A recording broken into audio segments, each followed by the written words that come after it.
Okay, so we're gonna start with the first couple.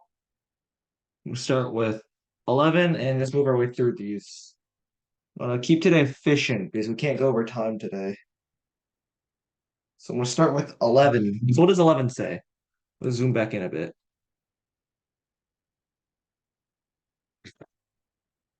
So 11 says a square-shaped floor is covered in congruent square tiles. If the total number of tiles that line the two diagonals is 37, how many tiles cover the floor? So what are they telling us? We got a square,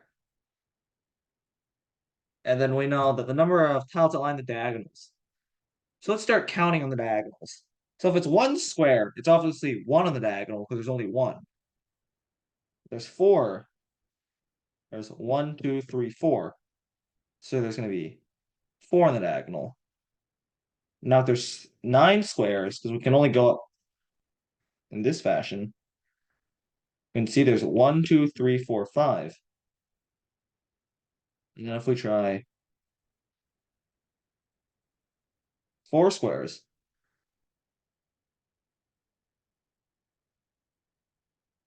one, two, three, four, five, six, seven, eight. So we can start to see a little pattern. Whenever there is an even number of squares, there's an even number of tiles because each one and each diagonal has x tiles. So if it's x squared, then we have 2x on the diagonals when it's even. But when it's odd, the middle the middle is counted twice. So we have a diagonal of length 3 for this, and we have a diagonal of length 3 again. So we see both our diagonals are still for x squared, their length 2x, except this one's double counted this time. So that means if it's an x by x and it's even, we'll have 2x on the diagonals. And if it's x by x and it's odd, we have 2x minus 1 on the diagonals. Well, we know ours is odd. So what we're doing is we're looking at 37, 2x minus 1 equals 37, 2x equals 38. Then from there, we know x equals 19. 19 squared is equal to 361. So we have 361, and the answer is C.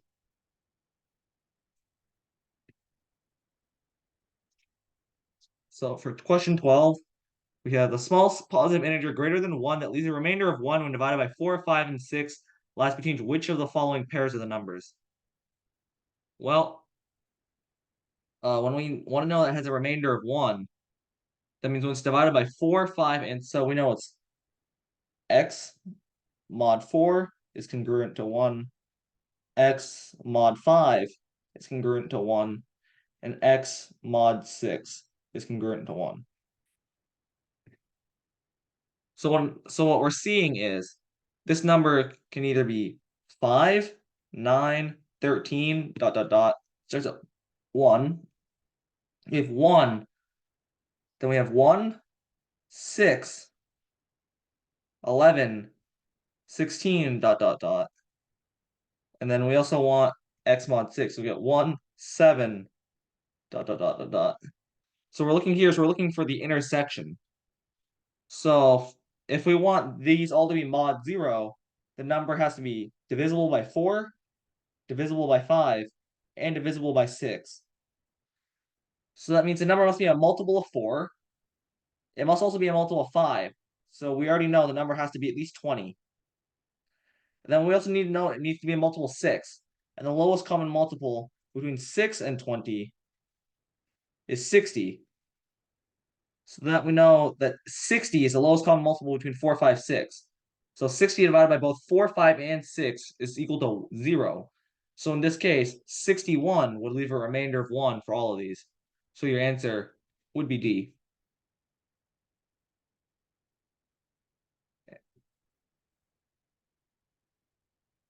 For 13, Peter, Emma, and Kyler played chess with one another. Peter won 4 games and lost 2 games. Emma won 3 games and lost 3 games. If Kyler lost 3 games, how many games did he win?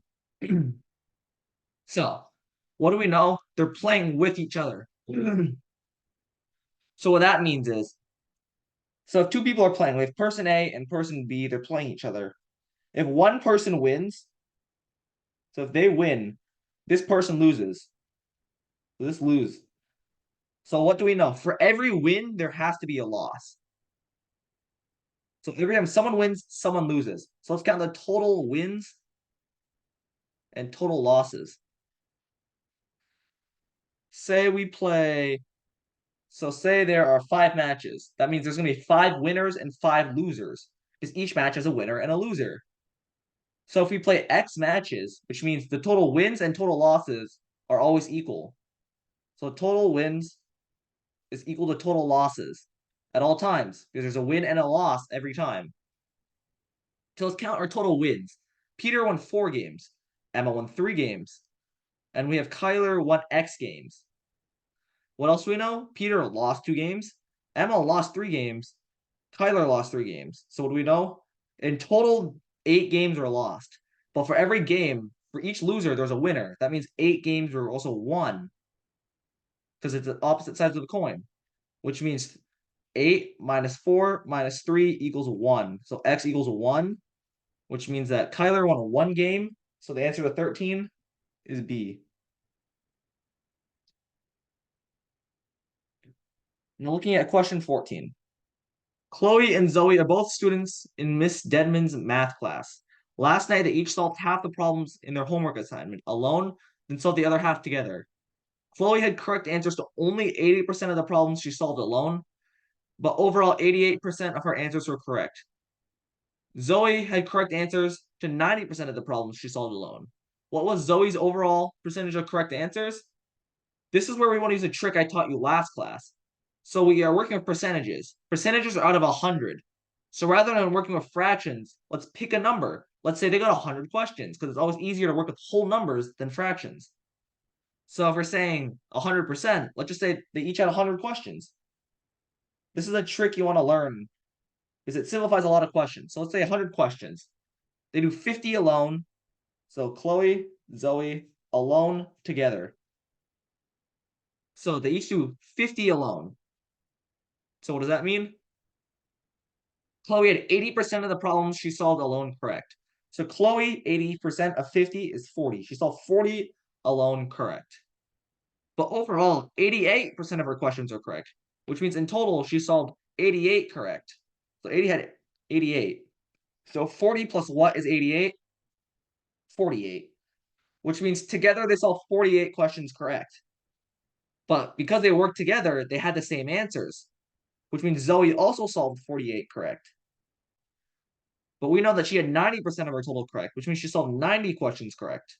So 90 minus 48 is 42, which means, oh, and no, she said 90% of them solved correct alone. I read it wrong. So that means she solved 45 correct. Okay, my bad. She solved 45 correct, but the number they solved together is still always the same. So which means she solved 45 alone and 48 together. So we add these, we get 93, which means she was 93%, which is C. So for this one, the key was just to draw a table to map it all out and to read closely, as you saw from me. But this one, the real big trick to this one is realizing when they're working together, they both get the same answers. And the easiest thing you can do is always assume there's 100 questions when you get percentages, because that makes things very easy to work with.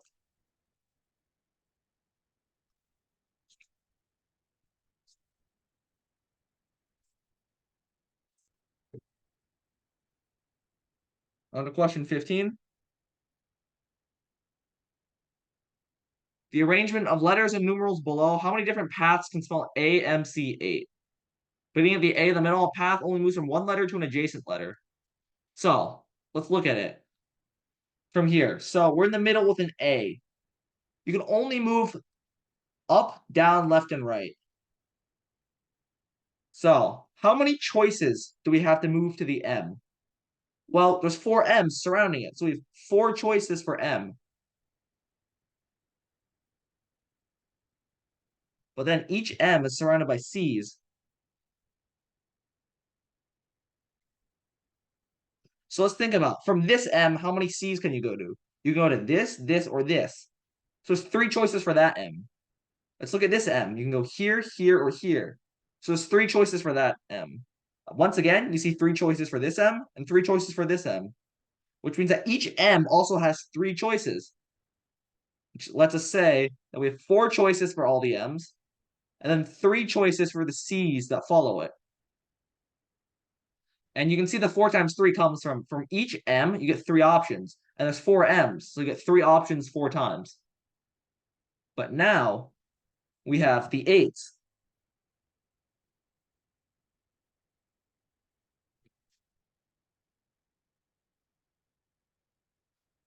So from each C, how many choices do you have to go to an 8? Well, you have two choices. You can go up or down. From here, you have two choices, this way or this way. For this C, this way or this way. This C, this way or this way. Then once again, we can see every single C has two options. So once again, we have 12 ways to get to a C. Then for each one of those C's, there's two more new paths. So we multiply by 2, and we get 24. So your answer is D. This question isn't particularly hard. It's just you need to be able to count carefully. And you just have to think about it. Like, you want to think about your paths methodically. So you want to start, you want to think about how many ways can you get to the M, how many ways can I get to a C, then how many ways can I get to an 8? And you can see, in this case, it's perfectly symmetrical. So it's very simple, just multiplication. Well, this set, we can end here. You guys can take a 5-minute break until 5:45. And once you come back, you have until 9:15 for questions 16 through 20. Okay, good first half.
All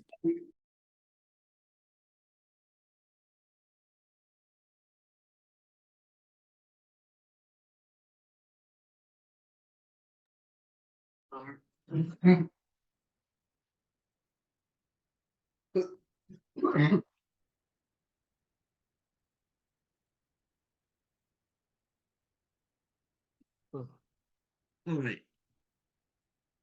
Now let's get started on these. So question 16. As the figure below, choose point D on BC such that ACD and BCD have equal perimeters. What's the area of ABD? So what do we have?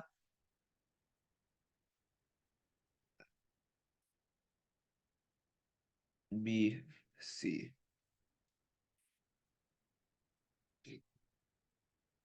So what do we know? We know that ABD,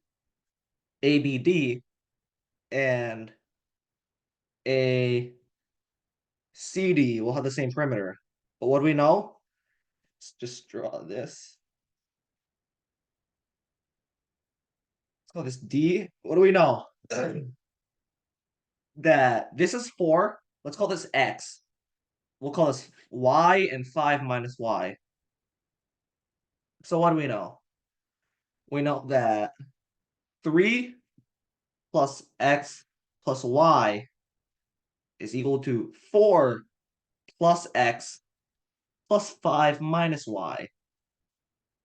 So it's 3 plus X plus Y equals 9 plus X minus Y. Subtract like terms. You get Y equals 6 minus Y. So you get 2Y equals 3. Y equals 2. Okay, so now we know this is 2. And we want to find the area of ABD. So we have ABD. What do we know? This is 3. What else do we know? If we rotate it this way, both these triangles have the same height. And we know that area of a triangle is base times height. Well, what do you know? This is 3, 2. Let's call this H because they both have the same height. You get 3 times H plus 2 times H is equal to the area. So what? Well, 3 over 2, technically the triangles. So to the area, which is 3 times 4 over 2. So we just get 5H equals 12. So we get our height is equal to 12 fifths. And what do we want? We want the area of ABD. So ABD, we know this is 3 is our base times height over 2 equal to 18 over 5. That seems terribly wrong. Did I miss a simplification?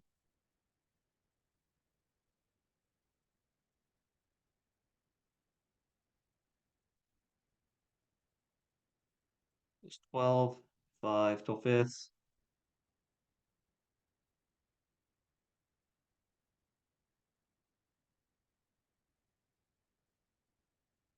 Get the sum of our perimeters. Where's the area of ABD?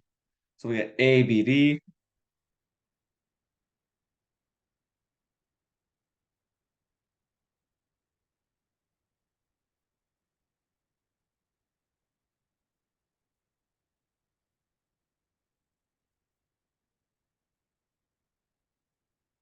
Wait, I see it now. I wrote my y's and my 5 minus y backwards. Y is 3. So this is 2 and this is 3. That makes a lot more sense. I wrote my numbers backwards. My bad. Okay, but same logic applies. We have 2 times 12 fifths over 2, which is equal to 12 fifths, which is D, which makes a lot more sense. Oh, it's off screen. Okay, I wrote my numbers backwards. That's my bad.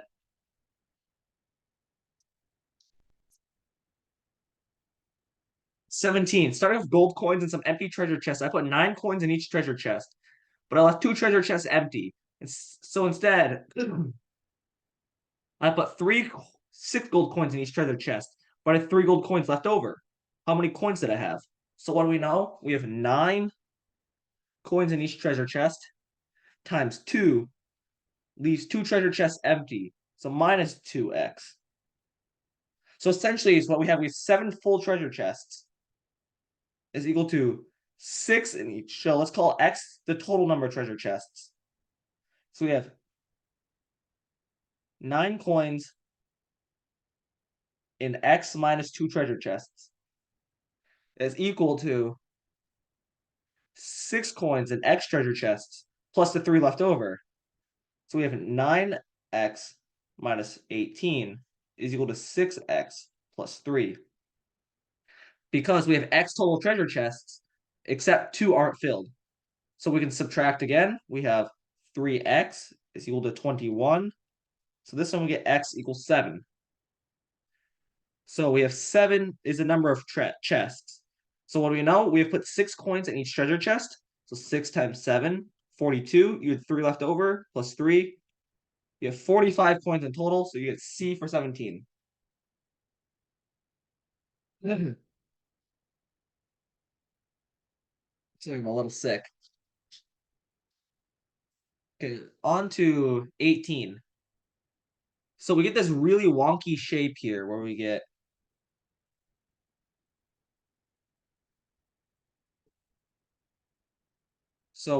AB is 12, BC is 4, CD is 3, and AD is 13.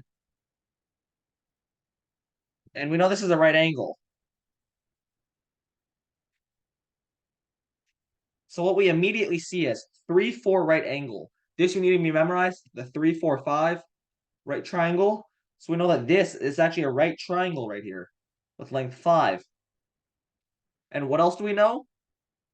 The 5, 12, 13 right triangle. So by you can either test these or you should just know these are all right triangles. So in that case, we want to find the area of ABD minus the area of BCD. And that gives us our total. So our total area is base times height over 2 minus this thing, which is base times height over 2, which is equal to 30 minus 6, which gives you 24, which is B. So this wasn't a tricky question. You just had to see their right triangles. So on to 19, the one that was a bit more confusing. So for 19, so what they define a factorial is just multiplication. So what 5 factorial is just equal to 5 times 4 times 3 times 2 times 1. 8 factorial is equal to 8 times 7 times 6 times 5 dot dot dot. So what they have is 99 factorial, 98 plus 99 plus 100. But what do we know 99 factorial is? It's 99 times 98, 97, 96, 95, dot, dot, dot. But that's what 98 factorial is. So 98 factorial is really just 99 times 98 factorial. And 100, it's 100 times 99 times 98 times 97 times dot, dot, dot. This is really just 100 times 99 times 98 factorial. So now we have 1 plus 99 plus 9,990 times 98 factorial. And what is this? This is 10,000 times 98 factorial. So now we need to find how many factors of 5 are in 98. So for 98, we know there's 5, 10, 15, dot, dot, dot, all the way up to 95. So what is that? That's 98 divided by 5 floored, which just means rounded down, which in this case, there's 19. But we have to remember 25, 50, 75 are multiples of 25. So they have 2 factors. So what we have to do is take 98 divided by 25 and floor it, which is 3. So there's 3 additional factors of 5. So we know in 98 factorial, there's 5, 10, 15, all the way to 95. And we have to add an extra one for each one of these 5 squared multiples because there's 2 5s. So we have 22. But we also have this 10,000 right here. What is 10,000? 10,000 is really 10 to the fourth, which is equal to 2 to the fourth times 5 to the fourth. So in reality, we have 4 plus 22, which is 26 multiples of 5, which is D. So 5 to the 26th.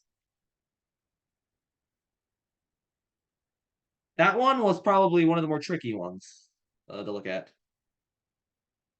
And for our last question of the day, an integer between 1,000 and 9,999 inclusive is chosen at random.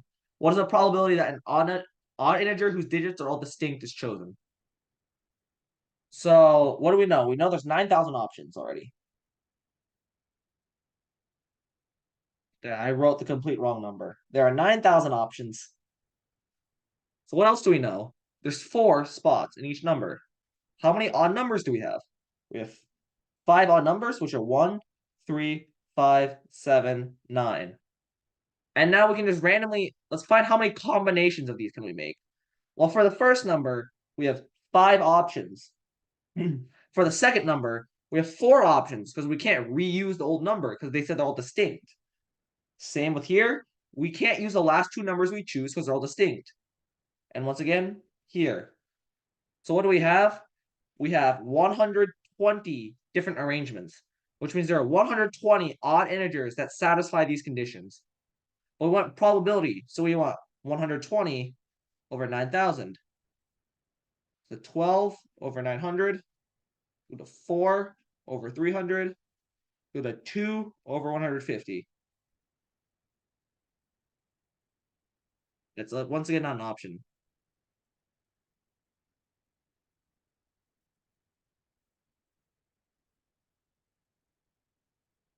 You divide wrong again.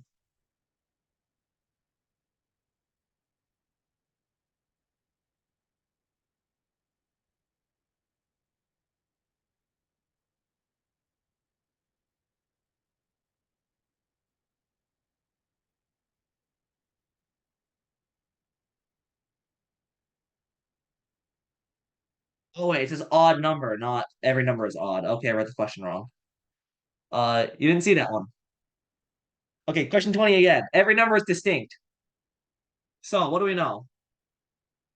Once again, there's 9,000 options, but it has to be odd. Not every number is odd. So what do we know?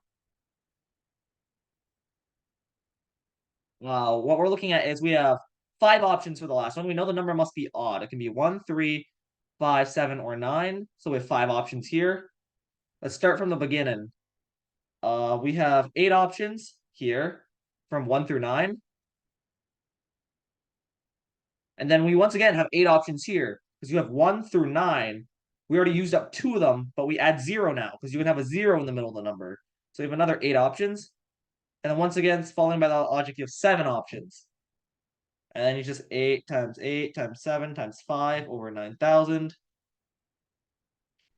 You just do that division, and you get 56 over 225. So your answer is B. Yeah, sorry about the mistakes in today's class. Still sick, not 100% there. But yeah, that's it for this class. Next class will be on Thursday again. Hopefully we can be a bit faster there. I'm gonna start trying to speed up the time you guys get for the questions so you get closer and more acclimated to what in real AMC is. Right now I'm giving you 30 minutes. I'm gonna start trying to bring it down to 25 and then down to 20 at the end. But yeah, that's it for today's class. So good teaching you guys, and I'll see you guys next week.